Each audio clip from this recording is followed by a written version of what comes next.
Hello, ladies and gentlemen, and welcome to the REC podcast, brought to you by REC Comics and Collectibles. I'm your host, Roman Chavez, and with me as always, Erik and Erik, what's up? You can find us on the gram at REC Podcast. You can follow myself at Roman REC Podcast, and you can follow the shop at REC Comics, and you can follow this man, Eric J. Wilden _ Esquire.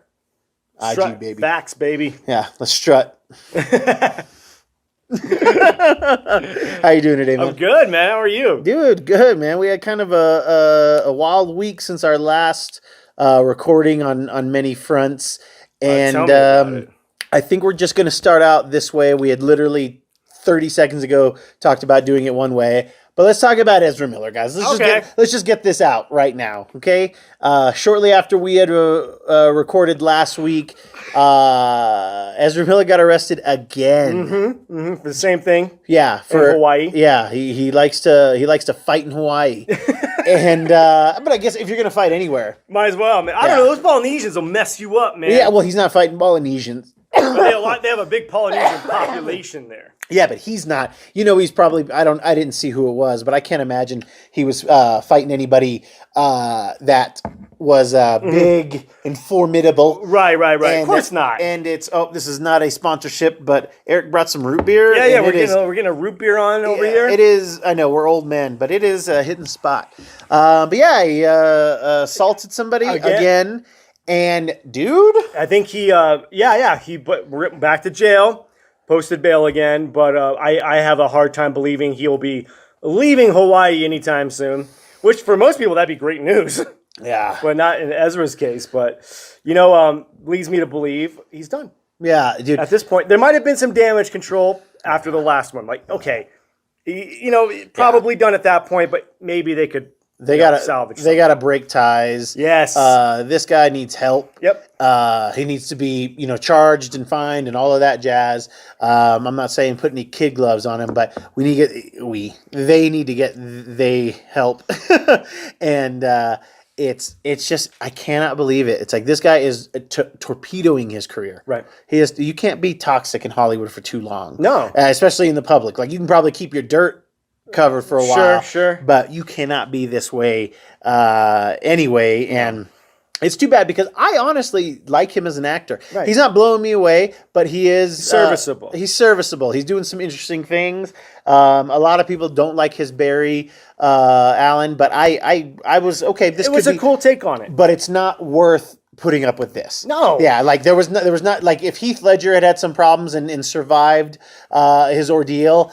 And, his performance of the Joker would have been worth him getting the help and getting better and all that. Sure. But nothing that Ezra Miller has done is worth us putting much more into him. Right. If he can get himself together, cool, whatever. But I don't think he'll be back. I think leads me. My question to you is, how does DC cut ties here?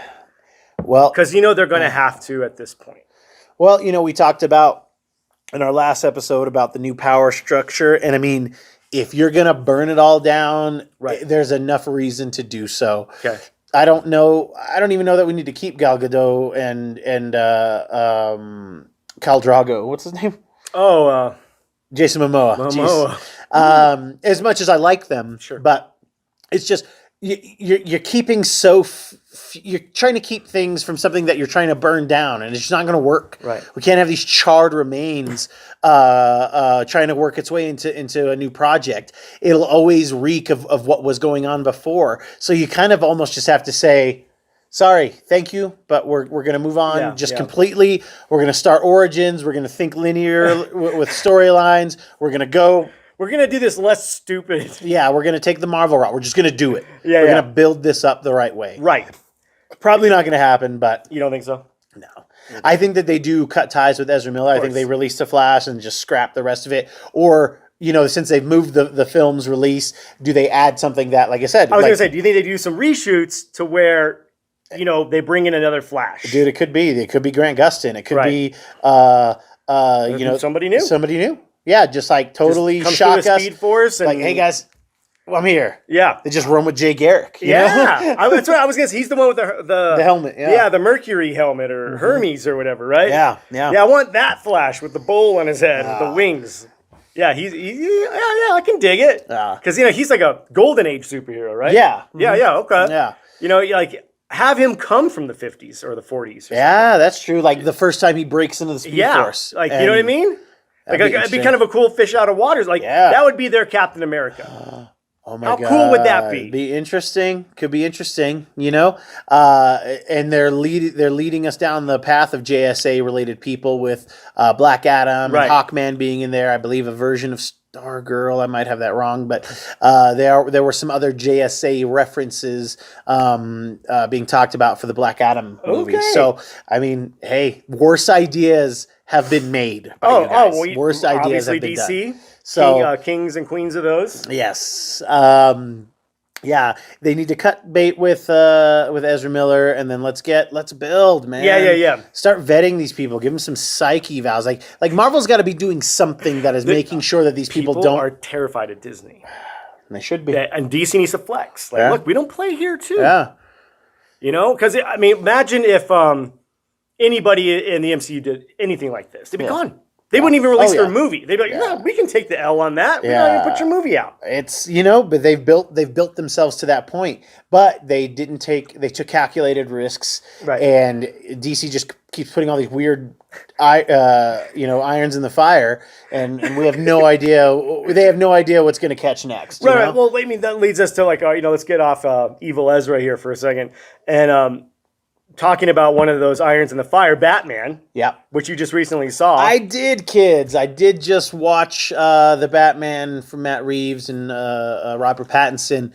But it kind of ties in because if we're starting over, was this the Batman you want to move forward into the DCEU? If they can figure it out, yes. Okay. Because I really enjoyed the movie, guys. I know I had been not poo-pooing it, but just not as excited as I was. We already have our Doctor Strange tickets. Like I will go to the theater for a Marvel movie, but I couldn't find 3 hours I didn't want to spend here or with my family that I wanted to go see Batman. My wife and I tried to watch it together on HBO Max. She fell asleep about 40 minutes into it, but that's more her than the movie. But oh my gosh, dude, I loved it. I thought it was very, very good. Bruce Wayne was a little weak. That was the only thing I had an issue with. I didn't care for his Bruce Wayne as much. Little too emo. Yeah, way Batman too can be emo. as emo as he wants, but Bruce Wayne needs to be I need the playboy. gregarious. Yeah, I'm having fun, so no one thinks I'm Batman instead of brooding. And I think he's going to learn that if they continue this, then he learns that here. And takes it. I thought the movie was great. As much as I enjoyed Paul Dano, the beautiful heartthrob Paul Dano's Riddler. I didn't like how unhinged he was. Really? Spoilers. Okay. So I like him being crazy. I really don't have a problem with crazy. Okay. But when we see him later without the mask in custody, he seemed like somebody who needed help more than he needed to be. And I think that was the point because I think they're trying to say that about all of Batman's villains. But I don't like that. Does that help? I don't like it. They do that to them anyway. They've always put them in Arkham. Yes, but like with the Joker in the standalone Joker movie, that guy needed help and he needed love and he needed all this. Sure. I just want my Joker to be crazy, and it's just that's. And I get that's why you didn't necessarily care for the movie. And yes, but with this, I'm fine with him being. How should I say this? I would have been more with the weaponized autism type thing. A lot of people don't care for that because they think it paints autistic people or people on the spectrum in a different light. But I think it levels the playing field that everybody with any kind of mental capacity, wherever you're at, this guy held the city down for violence. However, it may in real life then it could influence then people like, oh, if he did it and we have a similar thing, maybe you have people getting themselves hurt. Like obviously they couldn't do anything. I'm on the spectrum. Yeah, but I'm not getting offended by it. We're talking, but you're on the sexy spectrum. You're not. We're not talking about that kind. Paul Dano's not on the sexy spectrum. Okay, that's not what we're talking about.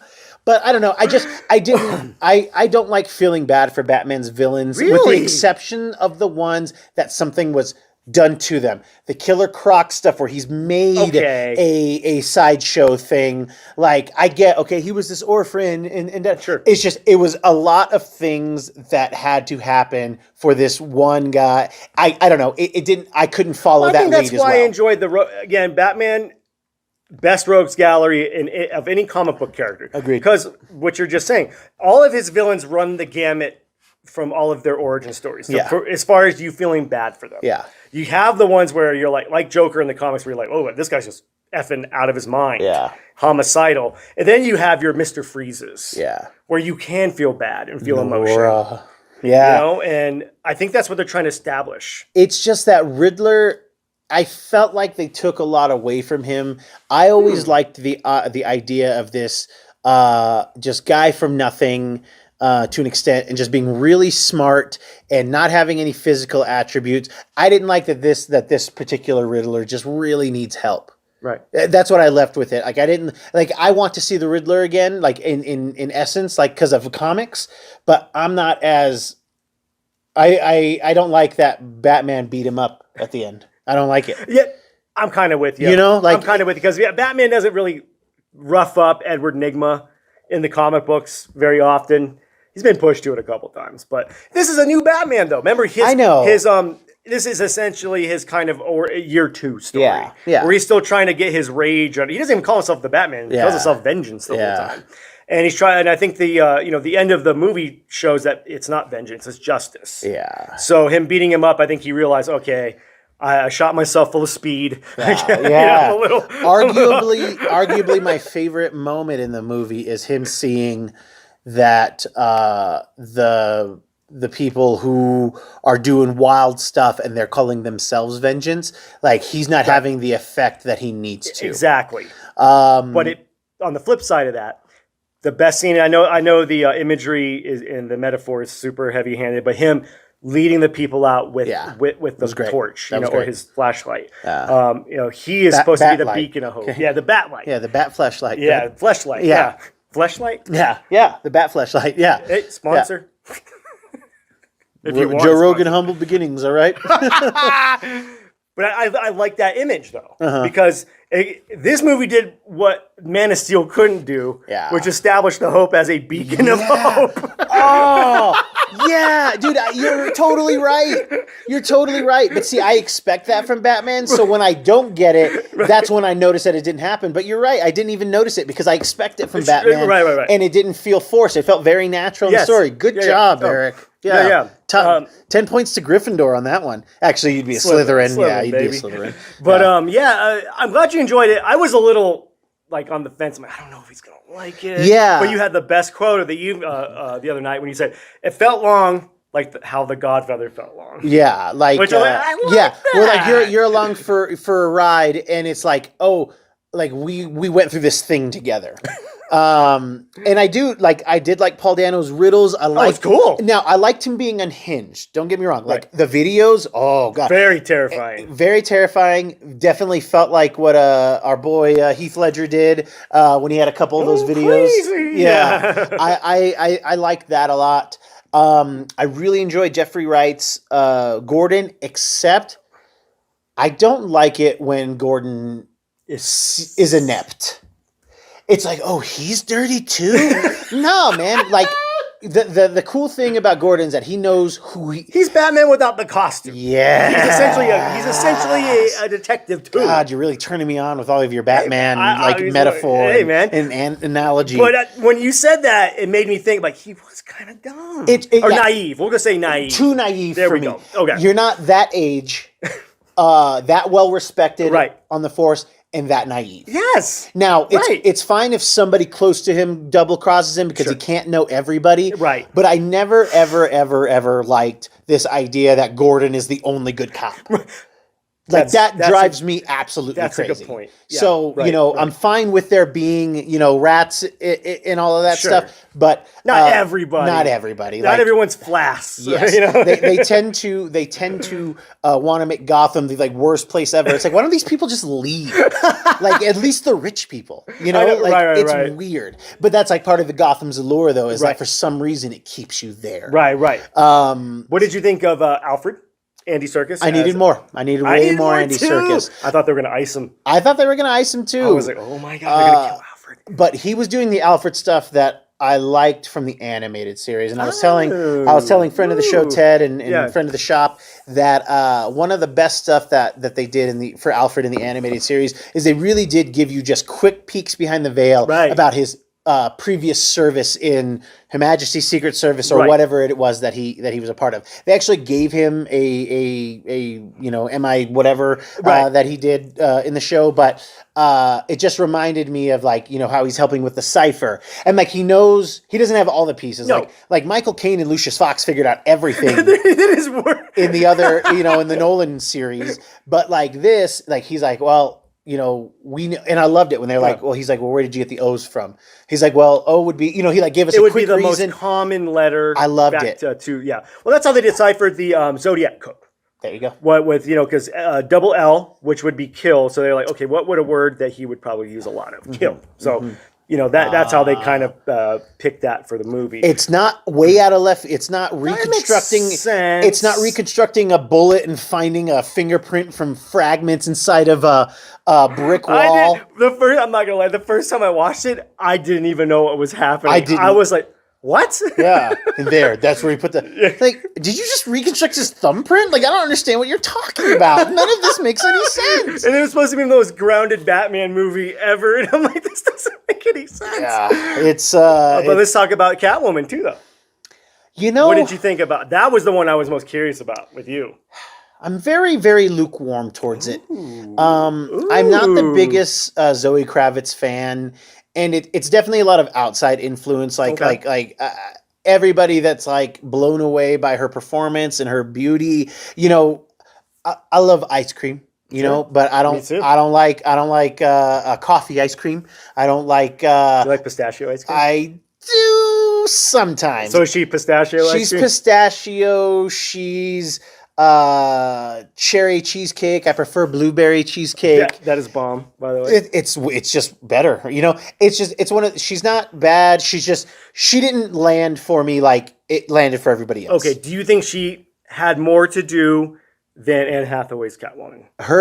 I will say that her Catwoman, more? her Catwoman's far more interesting than Anne Hathaway's. Okay. I was just super obsessed with Anne Hathaway when that movie came out, so I had a different look on that one. Sure. But I do think I kind of like this version of the story.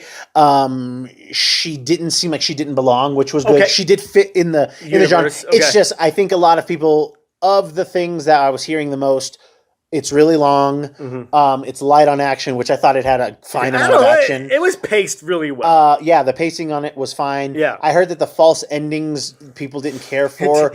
I forgot all I enjoyed it when it happened. Yeah. It didn't bother me. It didn't bother me either. And then Zoe Kravitz, they're like, oh my God, she's a goddess. She's gorgeous. But it wasn't do anything for me physically. She's gorgeous. Yeah, and that's not not a knock. Again, it's just not my cup of tea. Right. But I'm not watching the movie for her gorgeousness. I'm watching it for her character, which, like you said, she was fine. It was nice. It was nice to see a Selena Kyle that wasn't the Tim Burton whipping dominatrix, but the nerd turned hot chick, and then it wasn't just some.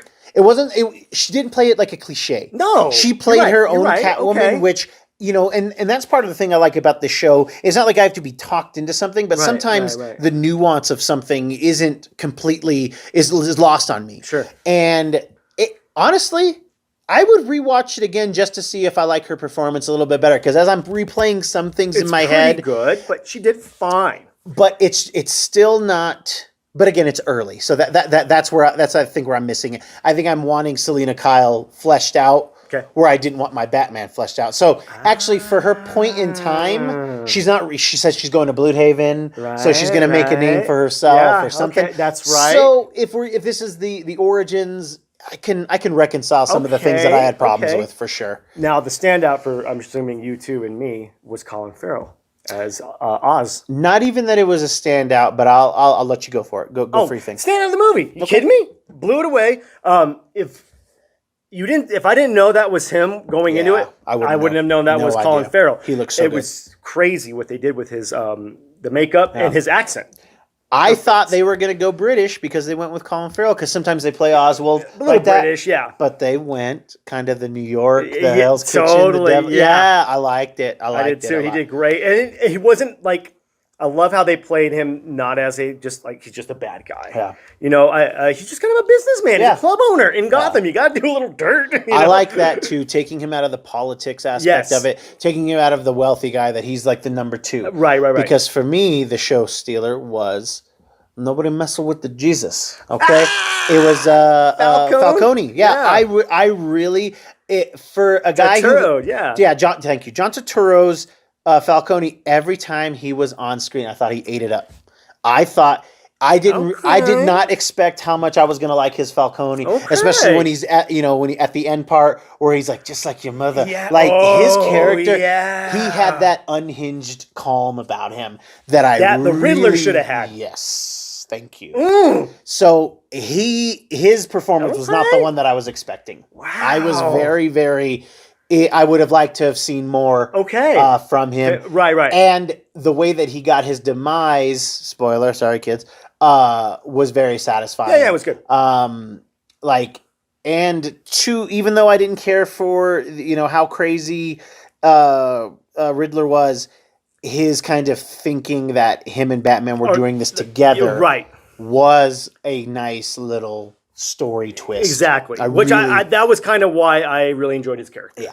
That he didn't see himself as the villain. No. We all don't. We all don't see ourselves as the villain. Yeah. We're all the hero in our own story. But but he did not convey his adoration for Batman until he spoke to him. So when that happened, That's it kind of point. So I didn't feel that at all.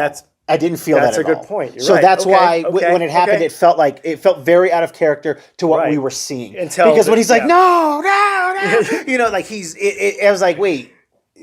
I mean, he's trying to get to you. He's working with the I don't know. Right. It played. It was like a song that you don't care for the verses as much, but that the hook is awesome. Yeah, great. It's. I saw the sign from Ace of Base. Okay, and all right. It's strong movie. I would love to see more. Okay, fair enough. So very much like. Would you be fine with this moving forward as DC's new Batman? You're good with Battinson. You Battinson. Okay. Yeah, Battinson. Me too. Yeah. I would love this to be where we jump off with Batman. Okay. Very strong. It didn't have the magic for me that Batman Begins had. Well, because before that, the reason it's magical is because we had Schumacher before that. We've had some pretty decent Batmans before recent this. memory. Yeah. So that's why this is kind of doesn't have the luster. Yeah. But this didn't take Batman in a direction that we haven't seen. It just did some different things. Right. In that, because this.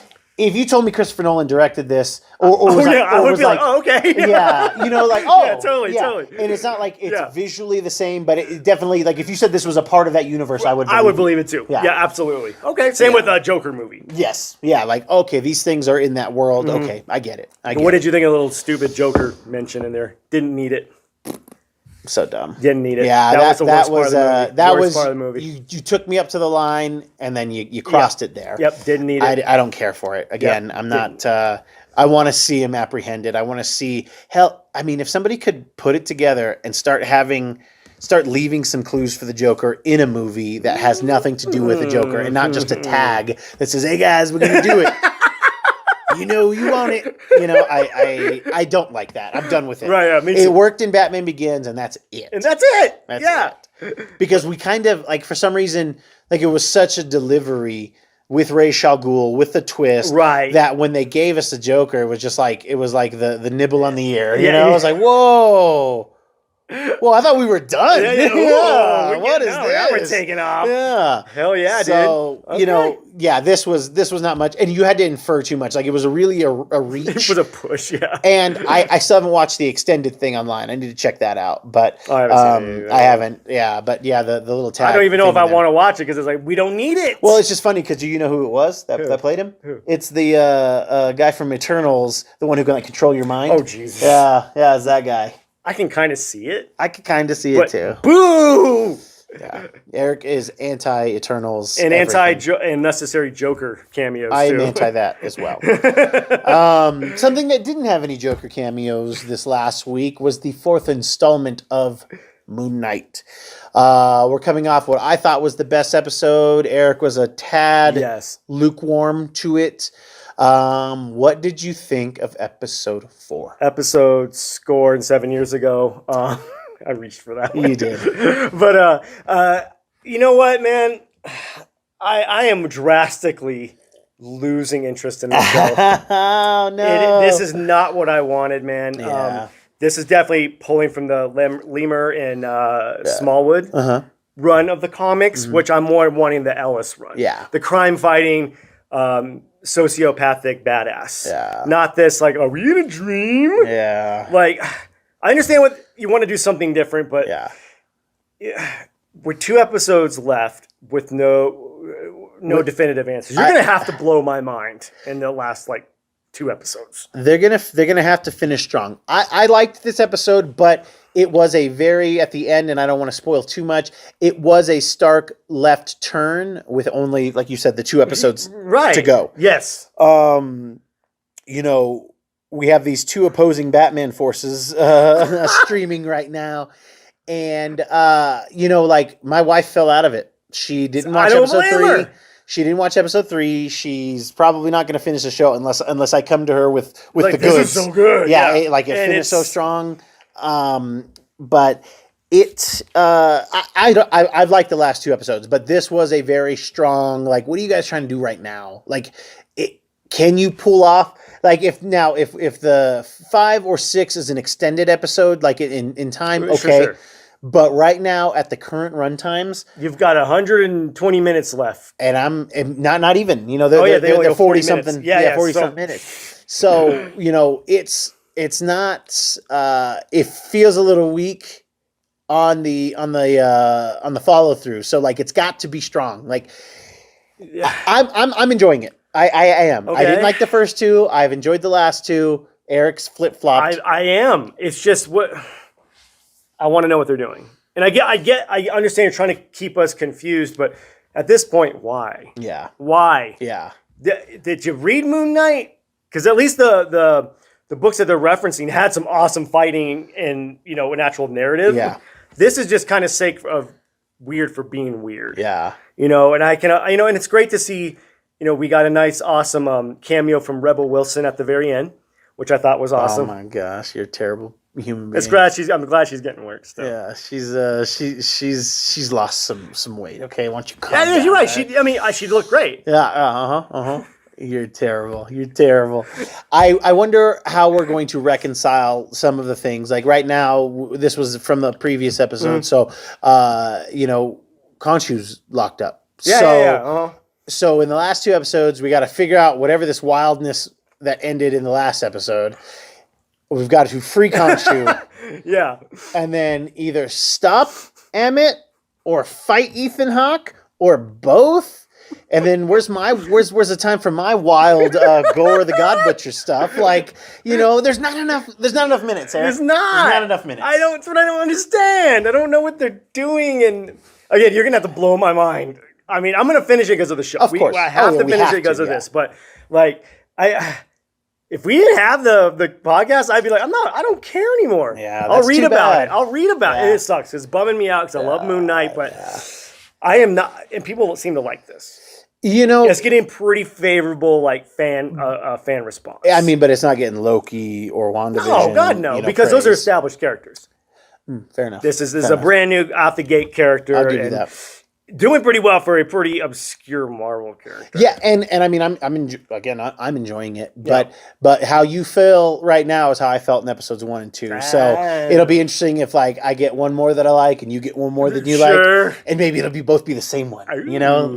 That's very Mark Spector review right there. But I feel like they're like, okay, you know, we saw a David Lynch movie. Let's make this as weird as possible for no reason. It's definitely pushing the boundaries of what I thought Marvel would do. And I like stuff like that, but it's like, well, just give me my Moon Knight. Well, that's the thing. It just kind of dawned on me in this episode that they are trying to make the viewer feel schizophrenic. Well, sure. They're not trying to let us settle into anything. Yeah, right. And it took me way too long to notice that, and that made me accept some of the things that I've been feeling. Sure. I feel like that all the time. See? So yeah, it's just Tuesday. This is Tuesday from a boy. But yes, I'd be very curious to see what you guys think below. If you've got any comments you'd like to throw that way. So you better finish strong. That's all I gotta say. Erik and I know the world's probably tired of this, but we have to just put this down on what do we want to say? Not paper, but we just got to put it out there into the internet. Right. All right. Maybe this will be the last time we talk about it. Okay. Maybe not. Probably not. But the Will Smith slap. Okay, this is the last time we're going to try to bring it up, okay? Erik and I are gonna postulate real quick, and maybe other people have had this talk as well, but this is we kind of were talking about it before show. Let's go conspiracy. Will Smith's kind of been on the back burner for a few years. He has had a bunch of duds in the public eye. Mm-hmm. He's been obviously emasculated by Jada. Yeah. There's all types His of music career's tanking. Yeah, you guys, it's been a long time since Big Willie. All right, yeah, the Big Willie style has been over. Willennium came and went. All right. What if this is like a staged, a work? Erik made this mention earlier, and I'll let you take and explain the work. It just seemed like very much watching it when it broke. It seemed, I've watched a lot of pro wrestling. It seemed very like a work. It's science, kids. Science. There's certain tells when you're trying to tell a story through media. Mm-hmm. The way Chris Rock leaned into it, I thought it was a little odd how he was standing, very much how wrestlers stand when they're going to take a hit. Mm-hmm. And it just seemed very abrupt and almost unnatural. Yeah. Naturally unnatural, which is a wrestling term as well. Yeah. You want to react to something you already know is going to happen. Mm-hmm. And they're not good wrestlers. I can tell you that much. If this is a work, which I think it is, the more I'm looking at this, it's a work. And then you said something that made me go, yeah, this is definitely a work. Yeah. Everyone likes a redemption story. If I'm Will Smith and his team, they've crafted this persona of him he was squeaky clean. Yeah. I remember, in my mid-20s, somebody saying to me that they loved Will and Jada's relationship because you never heard about them. And it was like, you never heard about them. And, there's rumors about them getting divorced now and that it's going to be a big, hefty, blah, blah, blah. We're not here for that. We want to start our own rumors, all right? Yes. So we're saying that what if this is like, hey, like, they're going to watch me fall from grace. Like, it's going to be the worst. Oh, yeah. He's been quiet on social media since his apology. Yep. Jada's Red Table Talk has started or is about to start up again. All of this garbage. But we're going to watch him fall. And then what if he built, like, it would not shock us here at RAC Podcast if in the next, wouldn't it be fitting by that 10th year that he's allowed to come back? Then he gets nominated for an Oscar that he goes on. Let's say, what do you think? He's quiet for another year and a half? I'd say a year and a half, 2 years. Year and a half, 2 years. I'm going to give him that. And then we're going to start to see him try to build back up. And maybe you guys are saying he's going to step into some TV roles. Ooh. He's going to do the McConaughey way. He's going to get into something really cool like that. That's his way serious. Back in. Yeah. Oh. Then he's going to start working his way through the movies. Because what better way to fall than from the very top of your industry? You're getting the highest honor bestowed upon you, and you take a big steaming crap on it. And you fall. Yeah. You fall hard. Yeah. You played yourself. Yes. Right? Or did he play us? Right. And let's not. We're the marks. Let's not forget that. Chris Rock had been not on a downswing, but definitely not where he's been. There was a lot of negativity met with his last special, Tambourine. Right. It was not something that I enjoyed. And Chris Rock, even said, one of my favorite comedians. Yeah, me too. And there were talks about him having trouble selling out certain venues. Mm-hmm. And then after the slap, he had like the next X amount of shows that sold out. I'm not well read into this. He's going to get that instant gratification. Mm-hmm. Will Smith has to play the long game. This is... It's crazy, but... It makes a lot of sense. But it also so Things crazy. Things are lining up, man. Yeah. We could break down the slap video like there's a Zapruder film, but I don't know. I really think... Yeah, I think in 2 years, we're going to see a very, quietly coming back, stepping into an awesome TV leading role. Yeah, make like a really power cameo somewhere. Right. Yeah, there you go. Yeah. I'm telling you, I think we haven't heard the last of Will Smith. Of course not. No. But I think he can only go up from here. I do feel a little bad that he had kind of done all this goodwill towards us for Smith? Goodwill Smith. This goodwill towards us for so long, and I mean, yes, this was very egregious. If it's real, not like obviously we're on our own. We're on our own thing. And it could be.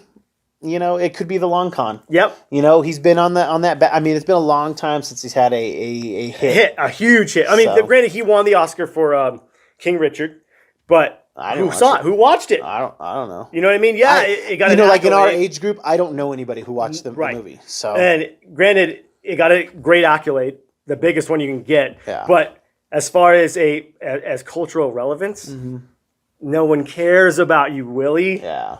It's time. Yeah. It could be interesting. We just had to get that out there. We want to be done with it the right way that everybody else does. Right. But we really just wanted to put it on celluloid. He's Triple H'ing us. And Eric knows. And he's the game. He's the cerebral assassin. There we go. He knows what he's talking about, kids. He knows. If you like what we're doing, please hit that subscribe button. Let us know what you think below. Please tell your friends. Click that subscribe button. Click the bell so that you know when new episodes are coming out. And let us know what you think of Moon Knight. If you think Will Smith is a work. Yeah, if it's a work. If it's are we work. getting a work? Yeah. Are we the marks? Yeah. What are your final thoughts for us today, brother? Just keep an eye out. Because you're going to hear it here first. I'm sure we're not the first ones to say calling it a conspiracy or whatever, but I haven't heard anybody go in that depth on it. Yeah. So you're going to hear it here first. Spread it around. Top flight rumors here. Yeah. All right? Hashtag Willspiracy. Tag it that and REC. Thank you guys for watching. Thank you for listening. Check us out on Whatnot at REC Comics, where Eric and I are doing sales twice a month. Killing it. Last one was fun. Just doing some chatting. Yeah, our last episode or our last live sale was really fun. It was fun. It was great to chat with you guys and sell you guys some books. So thank you guys for watching. Thank you for listening. I've been your host, Roman Chavez. I'm so Eric Icarus. And we will catch you on the next podcast.